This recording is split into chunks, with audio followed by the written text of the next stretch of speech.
There's one primary reason why the new Star Wars trilogy, the new Star Wars movies, are bad. There's one reason, more than anything, that makes them bad. And here's that reason.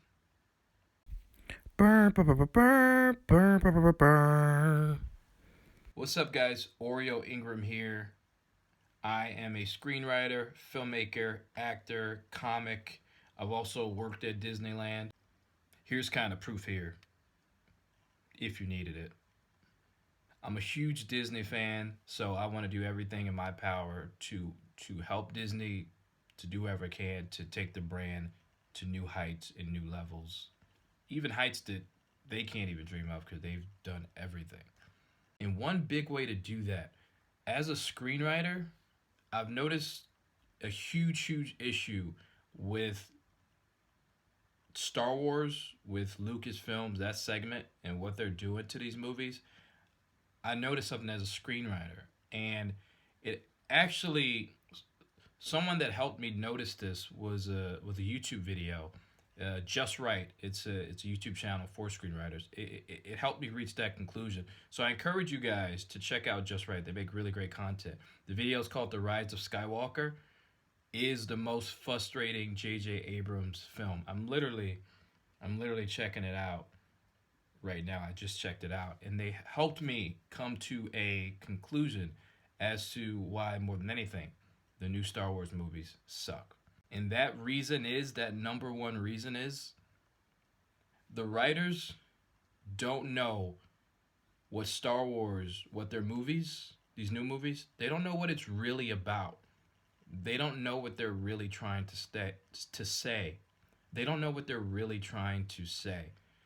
There's no cohesive theme. For all you screenwriters and filmmakers out there, the most important thing in any story as a screenwriter, you have to know what you want to say. What is that one thing, that one message, that one theme about the ills of society and about the condition of humankind? What is that one message you want to get across? And if you don't know that as a writer, you get movies like The Rise of Skywalker. You get movies like The Last Jedi. And you even get movies like The Force Awakens. Like, there's a lot of flash, but there's no substance. There's no substance at all. Because the writers, they don't know what they're trying to say. And if you think I'm lying, if you think I'm not telling the truth, here, I'm even doing the Disney point right now. If you think I'm lying, if you think I'm not telling the truth, just ask yourself this. What are the two sides in Star Wars? What are they fighting for? What are they fighting about? What's the philosophical reason? What is the philosophical reason? Or what is the reason in general? And if you're making your viewers, particularly newer viewers who haven't even seen the original Star Wars movies, if you're making them have to watch those movies, go all the way back, to figure out why these two sides are fighting, if you're not making that apparent in every single Star Wars film, that reason, then you're doing your audience, you're doing them a disservice. You're doing them a huge disservice. What is the philosophical reason these two sides of the universe, the First Order and the Resistance, what is the philosophical reasons why these two are going to war? They don't make that clear at all, because that right there, that is the meaning of the films. That is what the movie is really about. It can't just be good versus evil, because both sides think they're good and both sides think the other side is evil. It's kind of like the Vietnam War is a great example. Like, it was two sides who had different philosophical opposing views. Like, America wanted to prevent the spread of communism. They thought communism was evil. It created inequalities of wealth. And more importantly, they thought communism created more violence. And that's why they wanted to go into Vietnam, to prevent Russian aggression. They wanted to go into Vietnam to end communism. They thought philosophically communism is immoral. Whereas Vietnam, North Vietnam, they didn't want Western society to influence their way of life, because Western society, our society has a lot of bad in it. It has some good in it, but it has a lot of bad in it. So really, we have no right telling people how to live their lives when our society is far from great. And that's what it's about. That's that philosophical difference. And the writers of these new Star Wars movie, they don't understand that. These screenwriters, and as a screenwriter more than anything, you have to know what the movie is about. What are you really writing about? The plot isn't what the story is about. That's not what the story is about at all. The message, the theme, that's what the story is about. I'll give you an example. One of the best examples I ever used.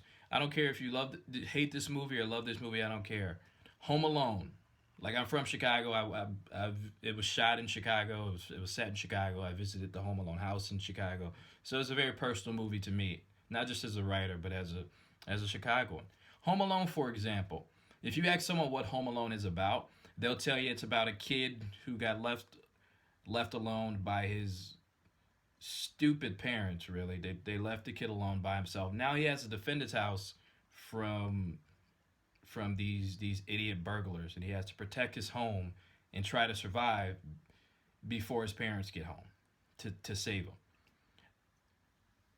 But if you ask the screenwriter what the story's really about, if you ask the writer of that movie, John Hughes, rest his soul, R.I.P. But if he were here today, he would tell you what that story is really about.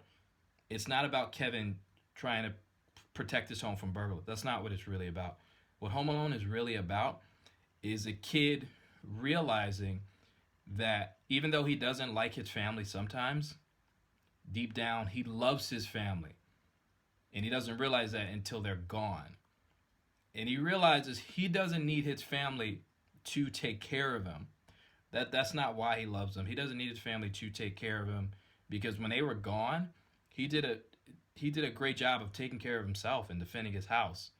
No, so he doesn't need a family for that. He needs a family for when he doesn't make the baseball team, when he doesn't make the basketball team, when some girl breaks his heart.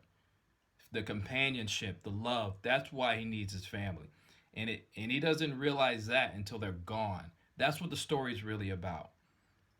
It's about realizing how much you need your family and how much you love your family, even though they drive you crazy. That's what the story is really about. That's what the writer is trying to say. That's the message of that story. And speaking of Vietnam, Star Wars was inspired. George Lucas was inspired by the Vietnam War. That was a big inspiration into Star Wars. So you can make something like, I don't know, the First Order represents, I don't know, communism or socialism or whatever. And the Resistance represents democracy. And that can be what the story is really about, the conflict between those two ideologies. And that would be the message. That would be a great start. But there's no such thing in these new movies, so people can't connect with that. If your movie doesn't have a message, people just can't connect with it. They just can't. He did a good job in Jojo Rabbit. Jojo Rabbit was a really good film, and it deserved to get nominated for Best Picture this year. And Christy Wilson. I really hope those two are co-writing the next film. I really hope they realize, and I think they will, that this time the new Star Wars movie coming out in 2022 and beyond, they need a message, they need a theme, and it needs to be coherent, and it needs to be concise. And if they don't have that, you will continue to receive the backlash and the hatred that the new movies have gotten, because we can't connect, an audience can't connect to a movie that doesn't have a message or a theme. They just, not in this day and age. Maybe back in the day, I don't know, you can connect to a film like E.T. that really didn't really have a message or a theme, but, you know, it was an icon. But this day and age, you need a message, you need a theme. It's got to be about something, especially in this day and age. If the film isn't about something, doesn't have a message, a theme, then it won't be successful. Those are my thoughts. Thank you guys for listening. Feel free to like, subscribe, and comment too. I want to hear your thoughts as to the number one reason why the new Star Wars movies are bad and folks just aren't receiving them like the original trilogy, the original movies. So peace and love, guys. Stay safe, be kind to one another, and all my screenwriters out there, keep writing, keep chasing the dream. Peace and love, guys, and may the force be with you always. Have a magical day.